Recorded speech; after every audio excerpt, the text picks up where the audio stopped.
बांग्लादेश में अल्पसंख्यकों पर हो रहे अत्याचार को लेकर अब भारत का रुख सिर्फ सख्त नहीं बल्कि खुलकर आक्रामक हो चुका है। भारत ने साफ शब्दों में कह दिया है कि अब ना तो झूठे नैरेटिव चलेंगे और ना ही सच्चाई को राजनीतिक हिंसा या मीडिया की अतिशयोक्ति बताकर दबाया जा सकेगा।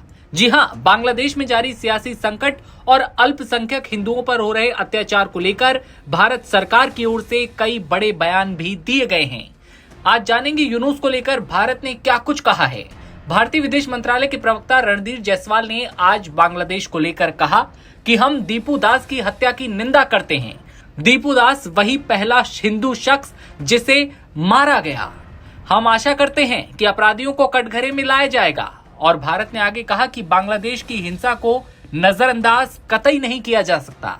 विदेश मंत्रालय ने कहा कि बांग्लादेश की मौजूदा अंतिम सरकार के कार्यकाल में 2900 ऐसी घटनाएं सामने आई हैं जो हत्या, आगजनी, जमीन हड़पने से संबंधित हैं। इन खबरों को राजनीतिक हिंसा कहकर नजरअंदाज नहीं कर सकते। याद रहे कि बांग्लादेश में फरवरी में चुनाव होने हैं। इसे लेकर बीएनपी एक्टिव हो गई है और जोर शोर से माहौल बनाने में जुटी है। तारिक अनवर के बांग्लादेश में आने के बाद से वहां की हवाएं गर्म हैं। इसी सिलसिले में बीएनपी के कार्यकारी अध्यक्ष और पूर्व पीएम खालिदा जिया के बेटे तारिक रहमान 17 साल बाद ढाका पहुंचे हैं। बांग्लादेश के प्रधानमंत्री बनने के प्रमुख दावेदार रहमान ने एयरपोर्ट पर पहुंचने के तुरंत बाद नंगे पैर बांग्लादेशी धरती पर खड़े होकर देश की राजनीति में अपनी वापसी को प्रतीकात्मक तौर पर चिन्हित किया। तारिक रहमान की वापसी और बांग्लादेश में होने वाले चुनाव पर विदेश मंत्रालय के प्रवक्ता ने कहा, भारत बांग्लादेश में स्वतंत्र, निष्पक्ष और समावेशी चुनाव चाहता है। भारत बांग्लादेश के नागरिकों से अच्छे संबंध स्थापित करने के लिए प्रतिबद्ध है और वहां शांति और स्थिरता की उम्मीद करते हैं। हर पक्ष के लोग इस चुनाव में भाग ले और वहां के लोगों की आवाज और बुलंद हो। बांग्लादेश में उस्मान हादी की हत्या के बाद कट्टरपंथी अल्पसंख्यक हिंदुओं पर जुल्म ढाने लगे। भीड़ ने पहले हिंदू युवक दीपू दास की हत्या की, उसके शव को जला दिया।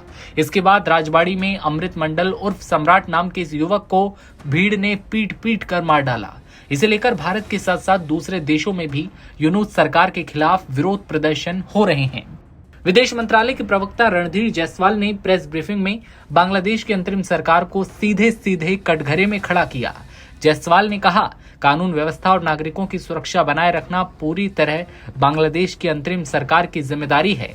भारत हालात पर करीबी नजर रखे हुए है और अल्पसंख्यकों के खिलाफ जारी शत्रुता पर गहरी चिंता भी जताता है। तो इस तरह से भारत ने आज साफ तौर पर अपना कड़ा रुख बांग्लादेश में जारी हिंसा को लेकर जता दिया है। यूनुस सरकार को कटघरे में खड़ा किया है।